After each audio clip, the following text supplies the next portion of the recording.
Bueno, la pregunta es muy interesante y tendría una respuesta que pudiera ser hasta un curso que a lo mejor creo que en un futuro habría que pensar en... Tendríamos que hacerlo, ¿cómo no? Es decir, yo creo que Fidel es un buen ejemplo de cómo se construye un líder y cómo se desarrolla permanentemente hasta su muerte. Yo diría que el factor más sorprendente de Fidel Castro es su capacidad de aprender y al mismo tiempo de autocriticarse. Ustedes guardan aquí en el tesoro que es la mesa redonda un análisis que hace Fidel del Moncada y cómo él discute con Pedro Álvarez Tadeo. Eso es muy interesante, eso es un método en Fidel, eso no es algo particular, eso es un método en el Fidel, vuelve y una y otra vez sobre sus pasos. Yo diría que aprende de sus errores, algo que tiene que generalizarse en el movimiento revolucionario y en el mundo de la intelectualidad, aprender de sus errores. Y en eso Fidel da lecciones y que las continuará dando. Es muy importante también, yo creo, la capacidad de Fidel de dialogar, y voy a decir algo, en mi cuenta Fidel dialogó con 8 generaciones. Es decir, Fidel dialogó con 8 generaciones, porque tuvo la suficiente inteligencia para ocuparse de los jóvenes. Es decir, Paquita, Eberto, que estuvimos en un tiempo en la universidad, cuando los intelectuales estaban en formación, Fidel siempre dialogaba, no con los que ya estaban, sino también con los que se estaban en formación. Aparecía ahí en la escalinata universitaria y lo cada hizo rato. Hasta la última. Recordemos la carta que Fidel le manda a un dirigente de la FEU, que es la 8ª generación con la que él ha dialogado. Fidel dialogó, por ejemplo, con los hombres que conocieron a Martí. Es el caso de Sindo Garay, que lo quiso conocer, pero también dialogó mucho con las generaciones de intelectuales del siglo XX. Hay una foto histórica de Fidel y el Che entrevistándose con Emilio Roy de Leucheri. ¿Qué quiere decir? Que ellos se entrevistaron con Emilio Roy de Leucheri, que ellos reconocieron el papel y la función de las generaciones anteriores a ellos, pero que eran también decisivas en el proceso revolucionario. Esa es una de las lecciones más importantes de Fidel, dialogar, entender, yo diría que no solo a los que piensan como uno, sino sobre todo entender la lógica de los que no piensan como uno, pero que pueden ser capaces de aportar a tu proyecto. Y esto es muy importante. Esto es algo también, una lección que Fidel aprendió de la historia del proceso revolucionario cubano y de los procesos de liderazgo. Quien conoció y ha leído sobre Carlos Manuel de Céspedes sabe que Céspedes lo hizo. Dialogó con gente incluso que no solo eran sus adversarios, sino que fueron sus enemigos. José Martí vivió dialogando y discutiendo, pero siempre con la puerta abierta para entender al adversario y a entender las posibilidades de alianza particulares, parciales.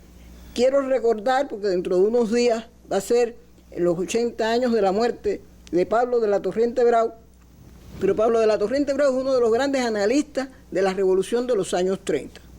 Ojalá Fidel hubiera podido leer todas las cosas que hoy tenemos en las obras de Pablo. Pero, por ejemplo, Fidel sí se leyó Realengo 18.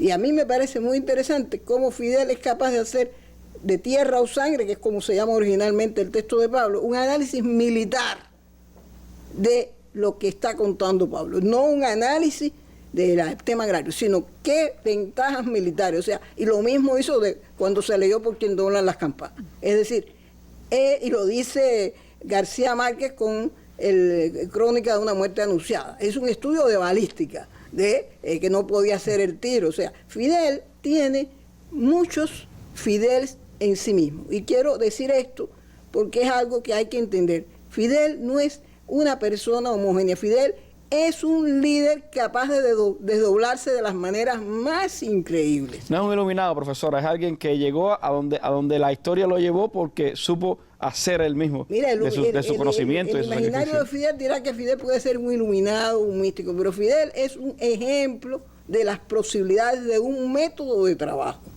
Yo creo que el imaginario de Fidel tendremos también que estudiarlo. Cómo Fidel fue visto qué estrategias usó también dentro de eso, porque es un extraordinario comunicador. Como dije una vez, Fidel no empezó a hacer las cosas en el Moncada. Fidel viene del movimiento estudiantil. Fidel viene de la participación en uno de los partidos políticos que tuvo los métodos más modernos de hacer política, que se llamó el Partido Ortodoxo. Una vez me preguntaron, digo, Fidel viene del radio. Fidel sabía todo lo que se podía hacer en el radio y que no podía existir un político que no dominara las técnicas de comunicación radial, como no podía existir un político que no dominara la técnica del debate, y no del debate con papelito, no el debate a cara descubierta e improvisando sobre la marcha. Pero eso él lo aprendió no en las aulas universitarias, lo aprendió en las polémicas que se daban en la Universidad de La Habana y en los debates políticos. Eberto y Paquita han recordado estos años de preparación del Granma, pero es que Fidel vive en la polémica.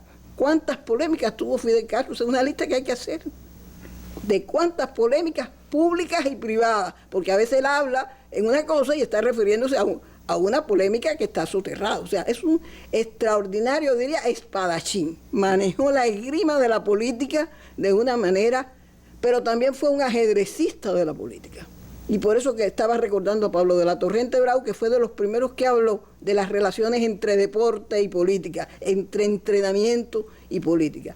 Un buen político tiene que ser también un gran atleta de la política, con capacidades para tener muchos tipos de cosas. Tú hablabas de Viaje de los Frutos, pero yo realmente quise, durante todo el año pasado y una buena parte de hacer una segunda edición de Viaje a los Frutos, pero terminó haciendo un nuevo libro que se llama Audacia Cultural, Fidel Imaginarios. Es un libro que no sé cómo va a salir, pero yo quisiera que saliera pronto porque me parece que podría ayudar mucho. Tiene una parte que se llama Recuerdos y Documentos, tiene otra parte que se llama Valoraciones, donde yo diría que la plana mayor de la intelectualidad cubana ha opinado sobre Fidel. Pero también vamos a ver cómo Fidel se alimenta de los resultados intelectuales de 7 generaciones. Fidel no es un mago, Fidel no es un adivino, Fidel aprovecha la experiencia histórica. Es uno de los políticos cubanos que más ha sabido apoyarse en los resultados. Aquí se hablaba, por ejemplo, de un movimiento revolucionario que tiene técnicas funcionales, pero eso está relacionado con el modo en que se reestructuraron los partidos políticos después de la caída de Machado, con vistas a la constituyente, que usaron las técnicas del funcionalismo y son los partidos que tienen un ala para la juventud, para las mujeres agrarias. Eso vino sobre todo del análisis de la Revolución Mexicana, pero también vino, y lo voy a decir, de un estudio de los métodos políticos de Franklin Delano Roosevelt. En Cuba se conoció muy temprano las técnicas de Roosevelt, los elementos no solo del New Deal, o sea, la política del buen vecino, sino los elementos del welfare, o sea, la política del estado de bienestar. Y eso fue incorporado a los partidos políticos, y eso fue incorporado. Y Fidel aprende. Uno de los libros que Fidel está leyendo en la prisión es un análisis ya de qué queda del gobierno de Roosevelt, porque son preocupaciones. Yo oigo algunos análisis actuales y no se olvidan de que el gran gestor del estado de bienestar es Franklin Delano Roosevelt y que hoy lo usan pero no lo citan, pero siguen trabajando con los factores que hay. Y para entender los Estados Unidos hay que conocer el legado de Franklin Delano Roosevelt, que no se limitó a los Estados Unidos. Entonces, por eso estoy hablando de esto. Fidel aprende de donde quiera que hay, incluida la literatura. Fidel es un gran lector de literatura. Nos ha apasionado de Los Miserables y de muchas otras novelas. Una de las cosas que a mí me encanta es que, por ejemplo, Fidel en la cárcel se está leyendo Cecilia Valdés. Lo mismo se lee a Cecilia Valdés, que se lee a Cronin, que se lee, o sea, él disfruta la literatura y aprende por donde quiera. Esa capacidad de aprender, esa capacidad de ser un hombre, no me gusta la palabra renacentista. Fidel es un humanista del siglo XX, que quiere decir que incorporó todos los recursos y todas las tecnologías del siglo XX.